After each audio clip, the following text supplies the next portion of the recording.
markers are here. Hello, everyone.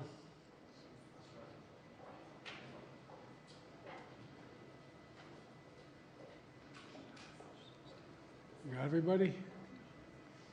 Well, good afternoon. And this is a very good afternoon. A very good afternoon. Today, we're bringing home Paul, Evan, also Vladimir. 3 American citizens and 1 American green card holder. All 4 have been imprisoned unjustly in Russia. Paul for nearly 6 years. Vladimir since 2022. Evan since March of 2023. And Alsu since October of 2023.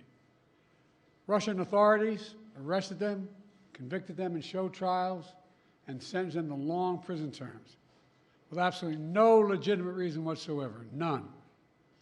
Paul, a former Marine, was in Russia for a wedding. Evan, a journalist with a Russian, in Russia, was in Russia, signed by the Wall Street Journal. Alsu, also a journalist, was in Russia to see family. All 3 falsely accused of being spies. And Vladimir, who was a Russian citizen by birth and holds an American green card, is a Pulitzer Prize-winning journalist and was a pallbearer at my friend John McCain's funeral with me. He spoke out against Putin's regime, and for that he was convicted of treason. And now, their brutal ordeal is over, and they're free. Moments ago, the families and I were able to speak to them on the telephone from the Oval Office. They're out of Russia. Earlier today, they were flown to Turkey, and soon they'll be wheels up on their way home to see their families. This is an incredible relief for all the family members gathered here. It's a relief to the friends and colleagues all across the country who've been praying for this day for a long time. The deal that made this possible was a feat of diplomacy and friendship. Friendship. Multiple countries helped get this done. They joined the difficult, complex negotiations at my request, and I personally thank them all again. And I've thanked them personally, and I'll thank them again. All told, Russia has released 16 prisoners. 8 Russians who are being held in the West will be sent home as well. These 16 prisoners from Russia that Russia has released include 4 Americans, 5 Germans, 7 Russian citizens who are political prisoners in their own country.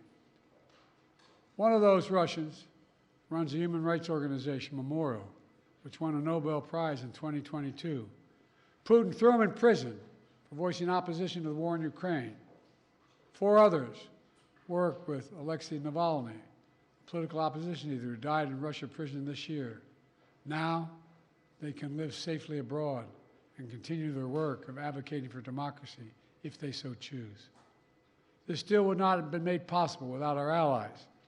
Germany, Poland, Slovenia, Norway, and Turkey, they all stepped up, and they stood with us. They stood with us. And they made bold and brave decisions, released prisoners being held in their countries who are justifiably being held, and provided logistical support to get the Americans home. So for anyone who questions whether allies matter, they do.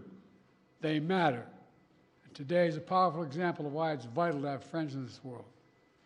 Friends you can trust, work with, and depend upon, especially on matters of great consequence and sensitivity like this. Our alliances make our people safer, and we began to see that again today. Let me say this. It says a lot about the United States that we work relentlessly to free Americans who are unjustly held around the world. It also says a lot about us that this deal includes the release of Russian political prisoners. They stood up for democracy and human rights. Their own leaders threw them in prison. The United States helped secure their release as well. That's who we are in the United States. We stand for freedom, for liberty, for justice, not only for our own people, but for others as well. And that's why all Americans can take pride in what we've achieved today.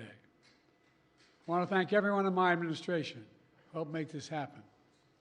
Our work did not start just on day 1. It started before day 1.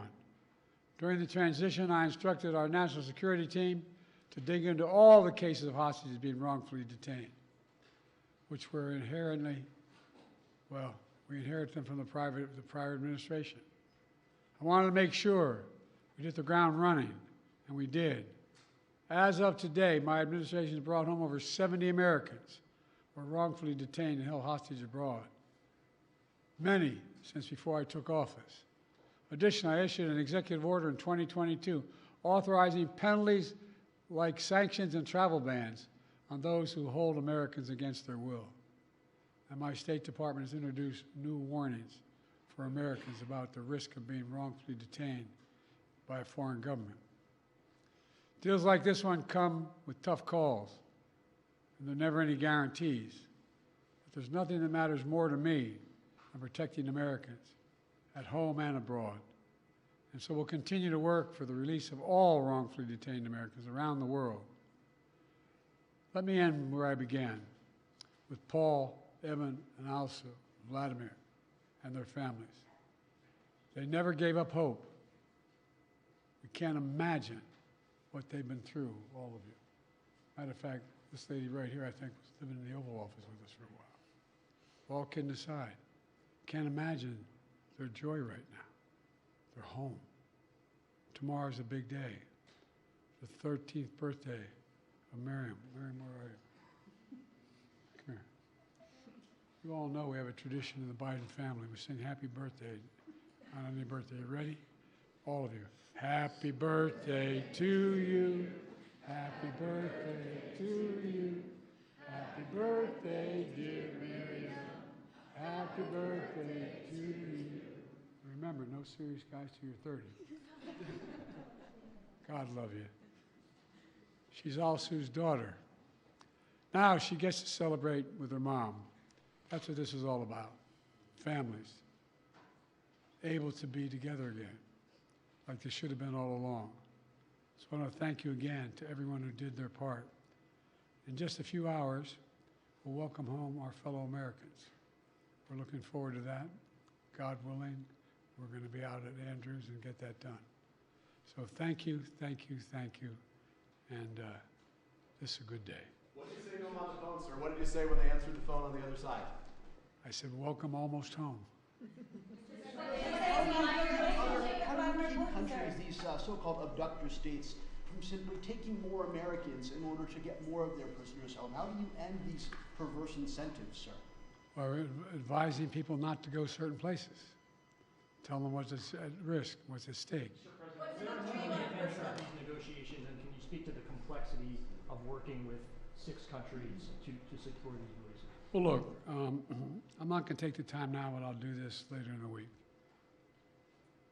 I particularly own a great sense of gratitude to the Chancellor.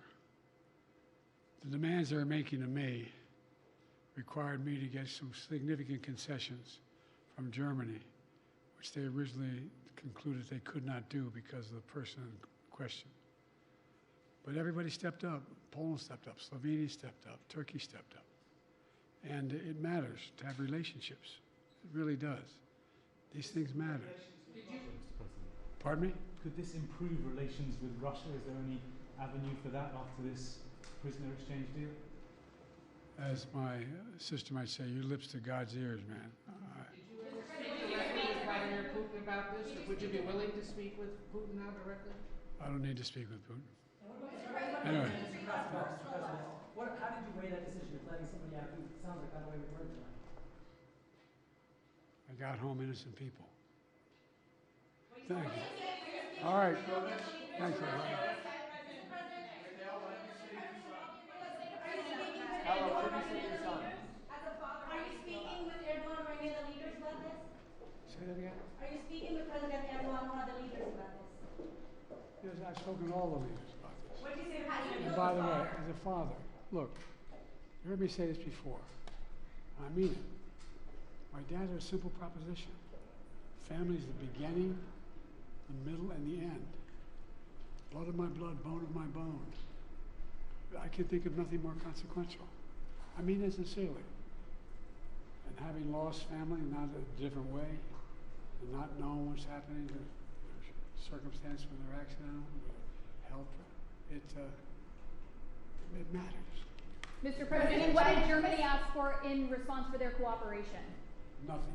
President Biden. What did Chancellor Scholz say? President Trump has said repeatedly that he could have gotten the hostages out without giving anything in exchange. What do you say to that? What do you say to President Trump now, former president? Why didn't he do it when he was president? Sir, what did Chancellor Scholz say?